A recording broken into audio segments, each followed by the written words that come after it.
2,000 to call. Burgess in the big blind. Just feeling a little bit of pain here. It's looking like somebody's waiting to lump it in.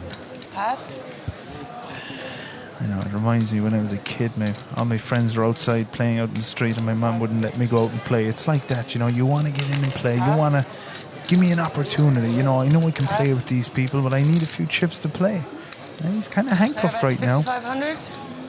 Second pot on the trot, raising for Parkinson. These are pretty reasonable tickets. 5-5. Yeah. Oh, Colette's not having any of it. Smurf's making the re-raise, and she may have done the right move at the wrong time. We'll see if Parg wants to call. He's not guaranteed. Colette's got some chips here. What do you think? I wouldn't be surprised if he calls, to be quite honest with you. I might feel that momentum is with him. He's the fact that he was able to take down about 3 or 4 rounds uncontested. Now this gives him the opportunity where he can call Colette. Even if he gets beaten, well, he's still okay. That's the beauty of it.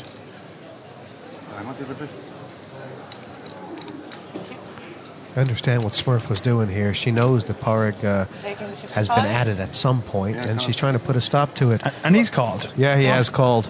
And this is Smurf's tournament on the line here. She's in trouble. She is. As you can see, folks, that Parg is a 2-1 favourite. However, you know, Colette she's drawing live. She's got 2 live cards. What time is this going out at? 5 tickets of fate here. Oh, it's never easy. Look at this. Parg hits second pair and Colette's open-ended. Yeah, but there are 3 diamonds on the board, and Parkinson has the ace. So it has to be a 9. That is not a diamond. Or an ace. 6 cards in the deck for Colette Murphy. 7 of hearts. Ladies and gentlemen, and Smurf is out. I'll tell you what, one thing you have to say about Smurf, she went for it. And she's certainly got an Irish heart about the way she plays poker. Well, what she did, you're absolutely right, Jesse. She forced Parg to have a hand. Parg had to have something to be able to call it.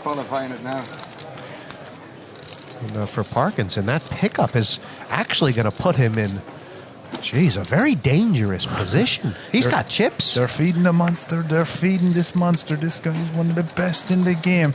And he is very, very well aware of momentum. And he knows it's moving right behind him. Well, Colette made the move. The second raise is the big one, but it's always banked on the fact that the opening raiser's got nothing. Parkinson called, and the pair of queens held. That's right. But what an exciting flop it was. I mean, she's open-ended. She flops an open-ended straight. Parg hits second pair. It's never easy. It's never easy. Parg was, with an hour to go in day 1, Parg was down to about 3,000 in chips, O'Leary, and he has come all the way back. Well, Parg had raised a couple of times, had been 2 or 3 big blind raises, and I reckon he was probably at it, so I pushed for 10 jack, but I was quite short stacked at the time, you know. But it's been a great tournament, absolutely brilliant, you know, and I'd recommend anybody to play in it. And the women's event as well was really well represented, but I wish everybody left in it all the best, but I was delighted to get to stay too anyway, so. But chips couldn't have gone to nice man anyway. Parg Parkinson's a legend in Irish poker, so I'm delighted for him. He seems to be doing great anyway. And the prize money, over 3 million euros in this prize pool, 800,000 Kieran for first prize. Would you wipe the drool off your face, Jesse, would you? It's somebody else's. It's one of the biggest prizes on offer in the history of European poker, that's for sure. And 72 places getting paid here. Well, we'll have to be happy with our €250 an hour that we're getting paid to do this. Have enough to buy. Have they given us a raise? I didn't hear about that. Just €2.50. Oh, right, that's what I have to get ourselves a new pair of socks or something anyway. Thomas may be getting a little bit frustrated, throwing away 3-4. Yeah, he's going to have to start making his own arrangements, isn't he? He really is. Can't count on the cards sometimes. Button play here for Parkinson, and there's every chance he has yet to look. He can't help himself. This is the absolute worst starting hand in poker, and this man is he's coming in with a raise. Raise. That's why he's one of the best in the game. 7,700 total. pretty big raise. They'll write songs and story about this man one time, you know. In years to come, they will write songs and stories about him. Now, of course, this man here he's woke up with a hand. So I don't see him just passing this quietly into the night here, Jesse. Yeah, it's a big hand for Deaver. It's a big hand to a button raise, isn't it? It's a monster that could be fireworks. Now, the only thing is that if he repops Pádraig, well, Pádraig is going to fold. He doesn't have a problem with it. The fact that Pádraig is stealing so many blinds anyway, Jesse, he can afford to be re-raised and lay down. He's still making a profit. He's taking down 3, he's losing 1. You wouldn't get that type of return in the Dow Jones. Yeah, he's announced re-raise here, Kieran. I mean, he's thought about it seriously, but the fact is, if the ace-queen is beat, it's just unlucky, isn't it? Yeah. I mean, that particular hand plays itself. You know, he just heaved back more chips into the pot there. It just so happens that Pádraig is absolutely air. This is the worst starting hand in poker. The absolute worst. 7 deuce. He's going to take his time. I have the feeling this is kind of under the school that this is the first time the guy's re-raised me. I'm going to make sure to make him sweat a little bit, just so he knows. Just so he knows. He's going to have to wait a little bit. He'll be in confession tomorrow. He's in juice shopping. He's just blackguarding here, you know. He's putting him on the burner. The information that he's extracting from him right now, Jesse, he's going to use that at a later stage, and that's why he's one of the greatest in the game.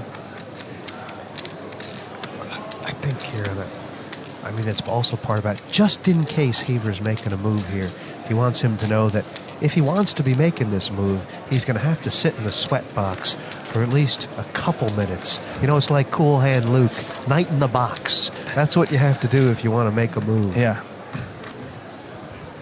On your feet.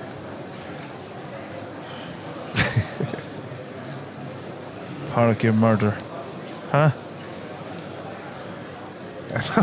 If we didn't know he had 7 deuce, I mean, he'd have me thinking he had at least 2 7s or 8s right now. Heaver's got a good poker face himself there, Jesse, you know. Doesn't seem to be flinching. I mean, he hasn't really stepped his foot out of line thus far. He might not have been flinching, but he looked a lot more likely to lose his lunch than he did. I think he's pretty happy there, taking it down anyway. Oh, you don't want to get in a game of chicken with Pádraig, I'll tell you that.